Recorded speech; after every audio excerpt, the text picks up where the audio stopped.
Əziz həmvətənlərim, əziz soydaşlarım, hər vaxtınız xeyirli olsun. Aprelin 1-i 2026-cı il bugünə olan bir xəbəri sizlər üçün oxuyuram. Xahiş edirəm, videonu sonacan izləyin, abunə olun, bəyənin, paylaşın əziz izləyicilər. İran atəşkəs istədi, düşünəcəyik. Trumpdan açıqlama. Bəli, ABŞ prezidenti Donald Trump sosial media hesabında etdiyi paylaşımda İranın atəşkəs istədiyini iddia edib.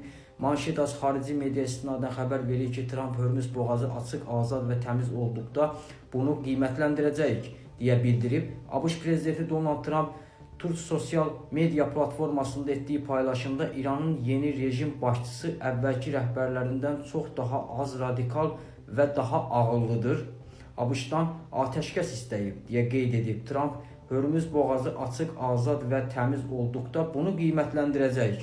O vaxta qədər İranı məhv etməyə və ya deyim yerində isə onu daş dövrünə geri döndərməyə davam edəcəyik mesajını yayımlayıb. Diqqətinizə görə təşəkkür edirəm.